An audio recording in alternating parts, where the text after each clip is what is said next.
Hello and welcome to my Sense tutorial number 3. I hope you're all well, I hope you've all had a good Christmas, and I wish you all a happy new year and lots of wealth and health and happiness for this year. Okay, so this is our tank game as we had it before Christmas, and we've got to the point now where we can fire a shell with our space key. Once we press play, that is, and the shell comes out and finishes up there. We also have the ability to move our tank using the arrow keys, turn our tank and move it again forwards. We can also move it backwards. So as you can see, we're getting on there. Now we'll put the tank back in the middle with our start button, and we'll stop the script from working. Okay, so the next thing we want to do is we want to make our shell explode and fire with sound. So what we're going to do is we're going to create a sound for this. This avoids any copyright issues as far as sound's concerned. And I use a simple program called BFXR, which you can download from bfxr.net. It's totally free and it is designed for game builders who don't want to mess about spending too much time synthesizing when they're in development. What you'll hear sometimes, the term you'll hear sometimes used in this situation is a placeholder sound. It's a sound you put in place that sort of emulates what you want, but it isn't exactly what you want. But for what we're doing, this is pretty good. So what we're going to do first, we're going to go to the explosion slot, and we're going to just listen to a few explosions. That's not very good. I like the sound of this one. That one. So sounds a bit like a shot, doesn't it? So we're going to export that as a WAV file, and I've already done one before, so I'll use tank shot, and I'll call it tankshot.wav.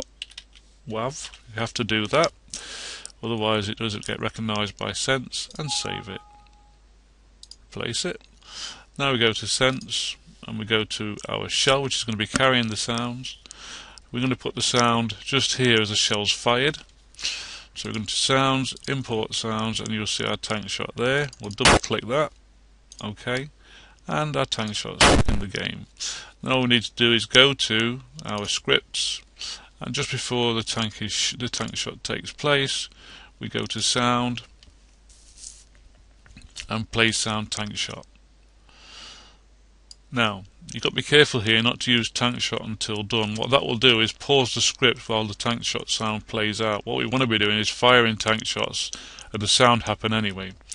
So let's try that out very quickly. Just go into play, and you see our turret's following our mouse sprite, our mouse again, and we just fire. And there you are, we've got the sound. We can actually import better graphics than the ones we can create from the net. You can usually get these copyright free, and they're usually on gamers' websites.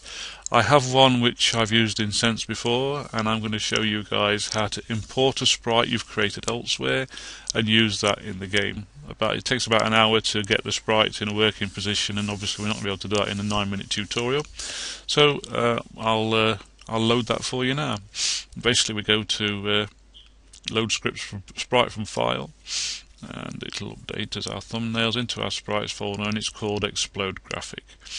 And we're going to see it's already got a script attached to it.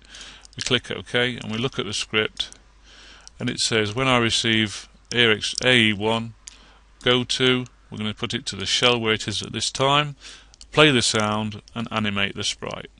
If you look at the costumes of the sprite, it's a whole series of images that make up an explosion. It's got 30 images, so it takes 24 frames a second. It takes just over a second to play, which seems quite a long time, but it works really well, and I think you'll see it works really well in this situation as well. It carries its own sound with it, which is this one, which is why we didn't need to find a sound for the explosion in the BFXR. Okay, so without further ado, let's link this to where we want it to be. We've obviously said when we play the script, we want it to link to explode 1, and it's going to fire off as soon as we receive the command AE1. So if we go to our shell, just before we hide it, it's reached the end of its run, it's fired its tank shot at the tank, it's done 150 steps, and now I want to explode it. So all we do is we just say, at this point here, just before we hide it, we want to go to Control and Broadcast AE1, which is nicely put in there for us. Now at this point I tend to save, because graphics and sound can sometimes cause a bit of a problem with once it's saved. We can now try it out. Here we go then. Start the game. As you see, we've got that working. Our tank moves when we command it to, and when we press space,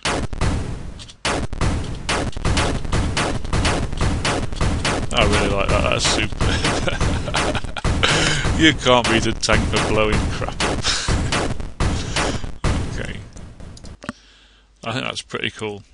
Right, let's replace our tank in the middle. And one of the things that I said we're going to do before Christmas is we're going to create another tank, an enemy tank. So in order to do that, it's quite a simple process. We're going to reproduce our work so far. We're going to take our tank body, our current one, click our right button on tank body and duplicate the sprite. That is then called sprite 1. We do the same with the tank turret, the shell, and even the explosion. Okay, I'm going to name all these as number 2. Okay, so the first place we're going to position this is going to be in this top right corner, and our position there is X176, Y152. I'm going to point it in direction 90.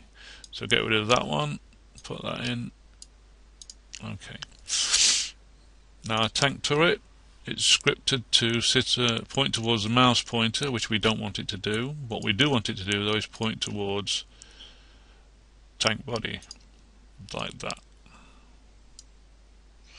And then we're going to go to tank body 2. You'll see what happens when we do that when we start the game playing. It's actually, if you think about it, it's going to point at our tank, but we're situated on top of the tank body 2.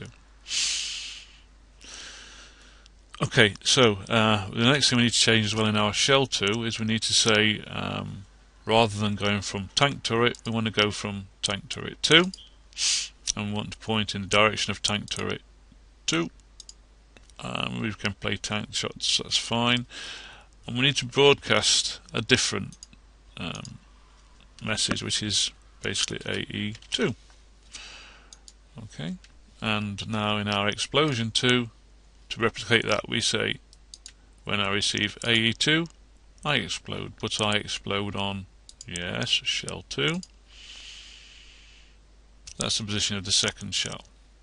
So now we've set the enemy tank up so that it can attack and it can fire shells. With the animation, we need to work out now a way of making it do that. But for now, what we're going to do is we're going to make our 2 tanks distinct. So the tank body for the enemy tank, we're going to go into its costumes and edit it, and we're just going to make that into a dark colour. Fill that like that. As you can see, that's a dark grey colour. That'll do us fine. In fact, I'm a bit worried about it. It's actually not standing out very well against the green, so I'm going to edit it again, and we're going to actually make that black. Or yeah, black.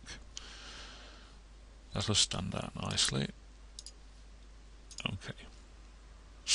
And then on the tank turret 2, we're going to go into there. We're going to edit that, and we're going to make the turret white, so that we can see it against the black, or light grey, just by filling that bit,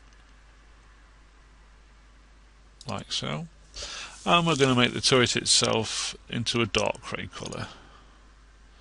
In fact, I quite like this dark purple colour for the turret. Okay. Now if we press play now, we'll see that our turrets are in the position they should be. We can follow our mouse around, and as we move our tank, the enemy turret tracks us.